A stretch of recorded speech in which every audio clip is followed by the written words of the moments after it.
You are not broken.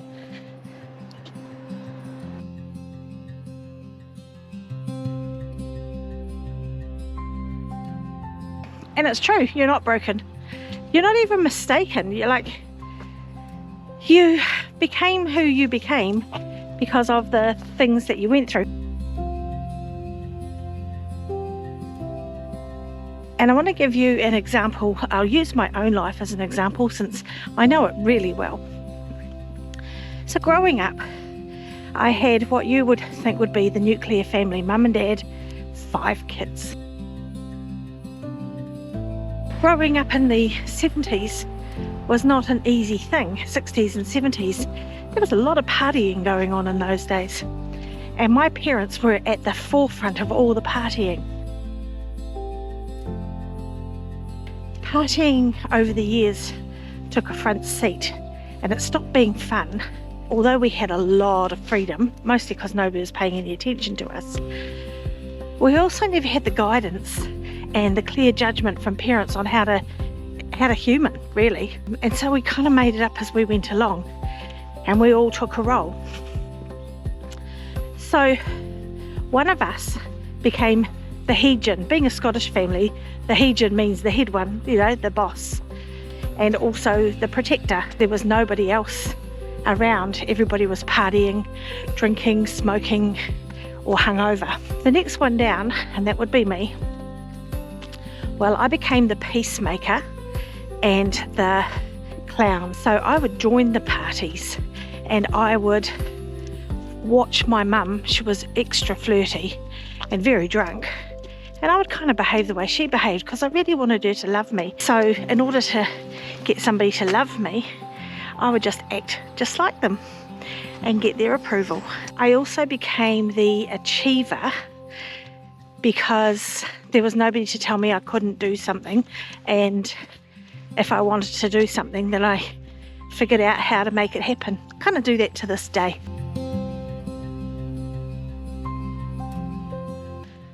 I want to be a dog when I grow up so I can just sniff everything and pee on everything.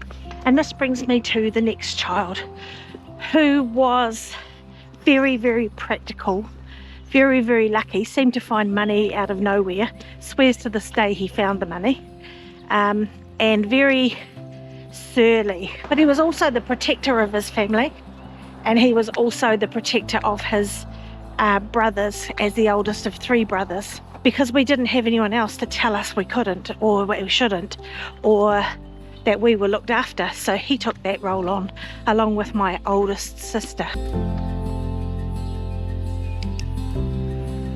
That comes to number 4. He became the scapegoat. He was the angry one. He was the one that acted out all of the drama that was going on, all of the uncertainty. He was the one who punched the walls, got into a fight, goaded you until you bashed him, argued with you no matter what. And he was basically the voice of what was going on around us when none of us really understood.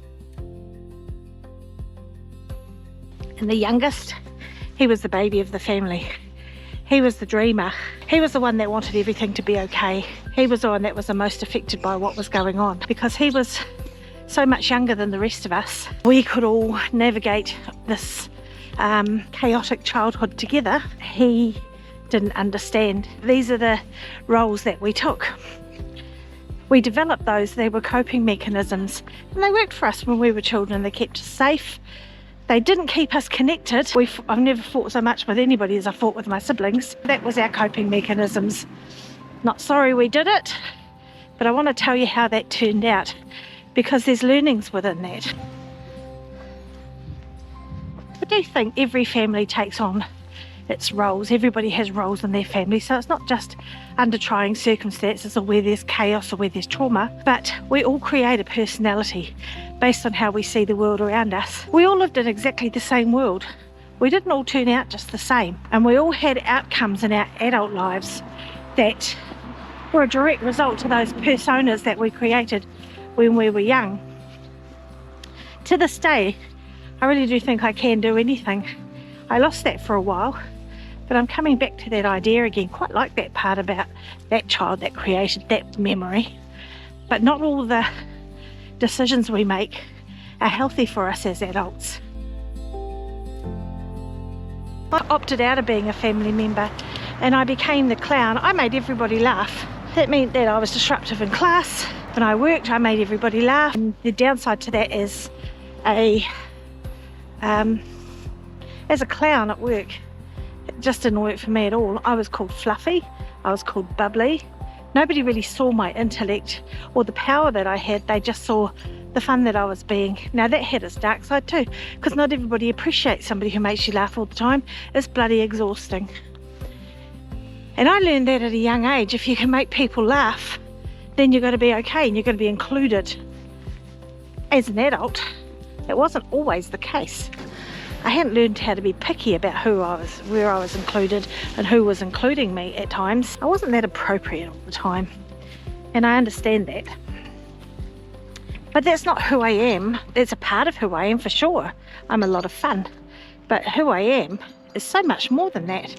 And there's so much more going in underneath the surface. It must have frustrated the hell out of people that I never showed that. And I'll tell you another thing that it did. It stopped me getting opportunities that I wanted. Partly because I didn't believe I could do it, or that I could get it, or that anyone would take me seriously, and partly because nobody took me seriously. And I was never really given any encouragement as a child, so I just thought I was dumb. As the Heejin, the belief that lay behind that behaviour of controlling everybody was fear. There wasn't anyone else to look after us. But the Heejin was the one that kept everybody in line. And so that became her belief, that she's the person that keeps everyone in line, and she spent much of her life keeping everyone in line. But what happens when people won't be kept in line? That can cause a lot of stress and anxiety and trauma, really, because if people won't do things the way that you've decided they need to do them, that's going to be very, very painful. You'll see that in the workplace. You see controlling leaders, somebody's controlling in the family. It's a wound, and until you recognise it, well, you can't do anything about it.